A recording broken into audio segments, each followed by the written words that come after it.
বন্ধু বান্ধৱীসকল মই এনেদৰে কলৈ কৈ আছোঁ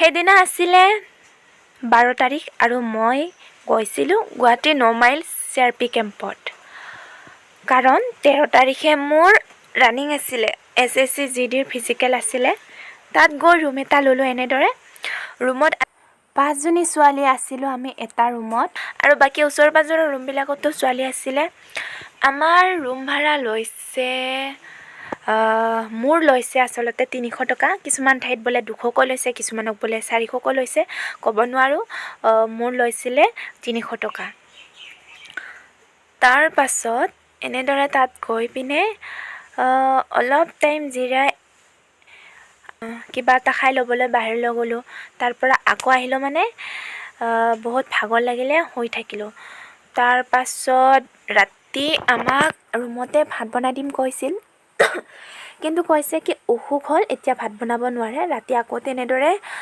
আমি বাহিৰলৈ ভাত খাব যাব লগা হ'ল প্ৰায় 7:30 বজাত 7:30 বজাতে ভাত খাই আহিলোঁ কাৰণ পিছদিনা বোলে ছোৱালীবোৰে বোলে 1 বজাত গৈও গধূলি 6টা বজাৰ পিছতহে ৰুম আহিব পাইছে সেইবাবে আমি আটায়ে ঠিৰাং কৰিলোঁ আমিও সোনকালে যাম আৰু তেনেদৰে আমি ৰাতি মানে 1 বজাতেই যাম লাইন পাতিবলৈ কিন্তু কি আচৰিত জানেনে তালৈ গৈ দেখিছিলোঁ আমি গৈ পোৱাৰ আগতেই 30 জনীমান ছোৱালী তাত লাইন পাতি আছে দেখি পিনেতো আমি একদম চকড হৈ গৈছোঁ কিন্তু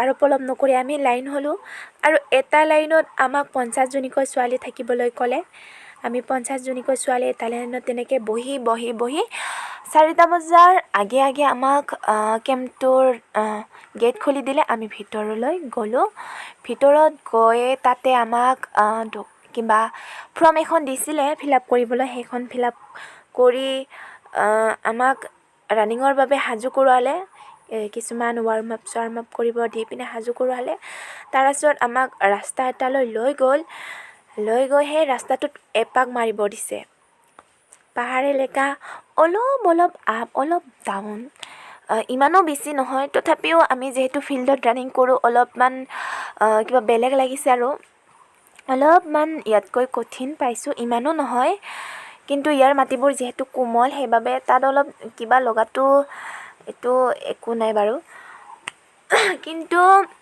তেনেকৈয়ে মনত সাহস গতাই পিনে দৌৰিলোঁ ঘৰলৈ খালী মুখেৰে আহিব মানে ভাল নালাগিব অলপ সেইকাৰণে মনটো জোৰ দিলোঁ মনতে সাহস দিলোঁ মই পাৰিবই লাগিব ঘৰত ক'বলৈ বেয়া লাগিব যে মই ডিছকুৱালিফাই হ'লোঁ সেইবাবে মোৰ ৰানিং ভাল হ'ল আমাক প্ৰায় আমি ছেকেণ্ড গ্ৰুপত হ'লোঁ ছেকেণ্ড গ্ৰুপত প্ৰায় 65 জনী আছিলে তাৰ ভিতৰত 13 জনী মানে ডিছকুৱালিফাই হ'ল আনকুৱালিফাই হ'ল 13 জনী মই সোমাইছোঁ 5 নম্বৰত মই সোমাব পাৰিছোঁ বন্ধু বান্ধৱীসকল কেম্পৰ ভিতৰৰ দৃশ্যবিলাক দেখুওৱা নাই কাৰণ ভয় লাগে আৰু মোবাইল ব্যৱহাৰ কৰিব নিদিয়ে ইমান অপেনলি সেইকাৰণে প্ৰেক্টিছৰ টাইমত মই 7 মিনিটৰ আগে সোমাই যাওঁ তাত কিমান লাগিলে টাইমটো মই গম নাপালোঁ তাত মেম এজনীক সুধিছিলোঁ কিন্তু তাই নক'লেই মুঠতে মই 5 নম্বৰত সোমাইছোঁ আৰু তাত গৈতো ৰানিং কৰা টাইমত এজনী ছোৱালী ইমান বেয়াকৈ পৰিছে গোটেই আঁঠুই মানে গোটেই তেজ হাততো তেজ ওলাইছে অলপমানতো মোৰ ভয় লাগি গৈছিলে তথাপিও বাৰু তাই কোৱালিফাইড হ'ল ভাল লাগিছে সেইটো কাৰণে সকলোৰে এটা চেষ্টা মনৰ আশা থাকে সেইবাবে তাই পৰিও মানে ৰানিং কৰিছে আৰু পাছ কৰিব পাৰিছে ফিজিকেলত তাত গৈ ইমান নতুন ফ্ৰেণ্ড পালোঁ আৰু চিনাকি ছোৱালীও বহুত লগ পাইছোঁ চিনাকি ফ্ৰেণ্ড বহুত লগ পাইছোঁ ইয়াতে গম পোৱা নাছিলোঁ তাত গৈহে গম পাইছোঁ কৈছোঁ আৰে তুমিও ভাল লাগিল লগ পাই এনেধৰণৰ কথা বতৰাবোৰ হ'ল আৰু যিবিলাক অচিনাকি আছিল সকলো ফ্ৰেণ্ড হৈ গ'ল জানেই ছোৱালীবিলাকে বহুত কথা কয় এনেদৰে কথা পাতোতে সকলোবোৰ ফ্ৰেণ্ডেই হৈ গ'ল তাৰ পাছত আমাক ৰানিং কৰাই উঠি ফিল্ডত বহাই ৰাখিছে বহুত সময় বহিব লগা হৈছে বহি কঁকাল দেহে গোটেই বিষাই গৈছে ৰানিং কৰা যিহেতু অৱস্থা নাইকিয়া হৈ গৈছে ৰানিং কৰি বহুত পৰ ৰোৱাৰ পাছত আমাক ৱেট আৰু হাইট জুখিছে তাৰপিছত আকৌ এনেদৰে আমি কোৱালিফাইড চাৰ্টিফিকেটৰ বাবে ৰ'ব লগা হৈছে। এতে বহুত মানে দিনটো একো নোখোৱাকৈ ৰৈ আছোঁ মই। ইয়াতে ডকুমেণ্ট কি লৈছে কৈ আছোঁ বাৰু। মোৰ লৈছে আধাৰ কাৰ্ড, তাৰপিছত ফটো, তাৰপিছত লৈছে এনেক্সাৰ। 9খন মোৰ নল'লে কাৰণ মই হাইটত আছোঁ বাবে। এনেক্সাৰ 6খনহে ল'লে মোৰ। আৰু লৈছে কাষ্ট চাৰ্টিফিকেটখন। বন্ধু বান্ধৱীসকল, আপোনালোকৰো যদি কেতিয়াবা ইয়াতে ৰানিং পৰে তেতিয়াহ'লে আপোনালোকে ইয়াতে ৰুম ক'ত পাব কৈ আছোঁ বাৰু। আপোনালোকে